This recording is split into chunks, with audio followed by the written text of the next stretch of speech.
Hey there, Dale. Hey, good morning. How are you? Well, good. Allergy season is upon us. Definitely. And the mutual suffering, that's the important part. If it was just me, I'd be really unhappy. Well, you and millions of Americans. So that's for sure. Well, let's jump in. It's been a while since we've talked about rates. This is currently where things are at. This data is about a year old, but it's an aggregate of all the interest rates for 30-year loans that were made. We got 6.39%. It's not where we want it to be. We're hoping that things start to take a turn downwards. But Dale, take a look at this chart. What's really interesting about this is market volatility has definitely relaxed a little bit, hasn't it? yeah, it looks like it's starting to level out. Now, obviously, we hope it levels out lower, but you can see between, well, basically all of last year, up and down and up and down and up and down. But it's starting to at least normalize. Would love to see it normalize a full percent lower. But Yeah. it is what it is. Yeah, predictability is a really important aspect here. So what this shows is that the buyers who enter the market right now, we're not going to expect rates to shoot up like crazy. And on the flip side, we're not going to expect rates to shoot down like crazy. So with more normalized market, we have expectations for what we can actually do in this market. Now, this is week-old data, so let's look at current data. We haven't had the greatest week in terms of rates, and this is a mortgage-backed security chart for those of you that are looking at home. The best way to look at it is kind of in reverse. We look at it this way and we see whenever the numbers go down, that's not a great thing for us, even though we want interest rates to go down, if that makes sense. So let me just flip it on its head and we can see what interest rates were doing. As you can see, back at the beginning of March, interest rates were pretty high. They came down and we've had them pretty level, and the last week has not been so great. We've seen a rise in interest rates. Hopefully this is just temporary. We do expect interest rates to start working their way down over time. But like you said at the beginning, Dale, with luck. So Right. yeah. And just on a side note on this chart, almost like everything else in life, green is good, red is bad.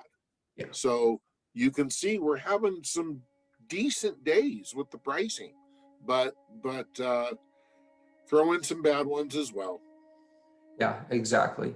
But speaking of data that's actually, it's kind of bad and it's kind of good. I want to hear your thoughts on this, Dale. But the top reasons that people are renting, take a look at that first one. Can't afford down payment. I'll tell you what this data was surveying, and then you tell me the solution.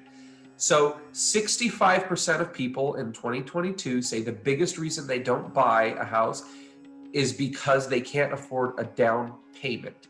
And they're thinking a down payment is 20% or more. That's specific to the survey.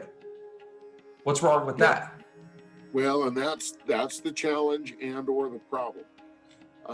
You simply don't need 20% down to buy a house.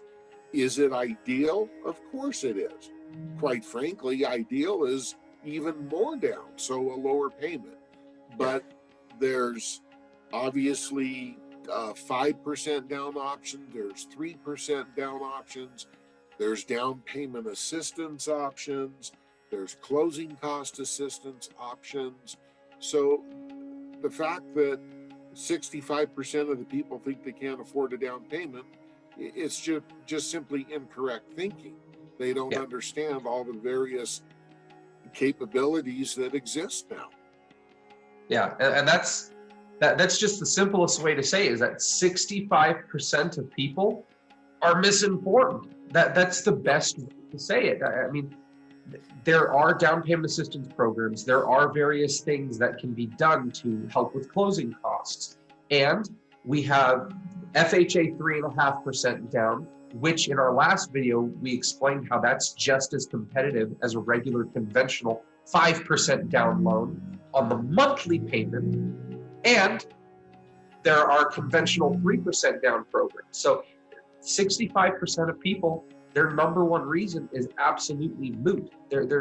It's no longer a factor in the reason for not renting. Now, monthly payments, things like that, that's a little bit more something we can talk about, but still, before dismissing talking with a loan officer such as you or myself, it's not a very good reason to not be in the market anymore. So no, and I've talked to a lot of people over the years who say, well, maybe I need to save a little bit more for a down payment. Okay, that's great in theory, but what, $10,000 more down saves you $60 a month? And who can save 10,000 in some sort of reasonable, timely fashion? So jump in while the water's warm. Yeah, and I know it's not something people should bank on, but refinances are always a thing. So Dale, tell us a little bit about our presentation that we did on Saturday. Yeah, so it was a great time for all. We talked about how veterans can use their entitlement to buy another home, hopefully no money down, even though they have a current home with a VA loan on it. It's a great program, it's a great seminar, and we'd love to come to your office and share it with your realtors. And just to reemphasize and reiterate, because people don't believe it, this is not selling your first home. This is 2 homes, same time, VA, both of them. So now you really do great have to move out of the one because it is primary residence only, but what greater way to build real estate wealth than buying more homes with as little down as possible? Yeah, huge way to build wealth for veterans. We talk about entitlement, we talk about what it is, talk about how much you get, more specifically that it's tied to loan limits, how we determine this, and then we can run scenarios for various borrowers and give you examples of what to think about. So really fantastic presentation. Let us come to your office. We do have our monthly presentations. The most current one will be Tuesday, June 6th. That's our credit education seminar, online in person here at Homestead Mortgage. Call RSVP. It's at 5:00 p.m. And then we also have our first time home buyer seminar, which will be Tuesday, June 20th, 5 p.m. at the office in Jackson. We'd love to have you send your clients there and let us help them become real buyers. Yeah, and 65% of those renters right now, they need this presentation. So they know that down payment is not an issue anymore. So Dale, hope you have a great rest of your day, and I will catch you on the next one. Sounds great. Have a good one.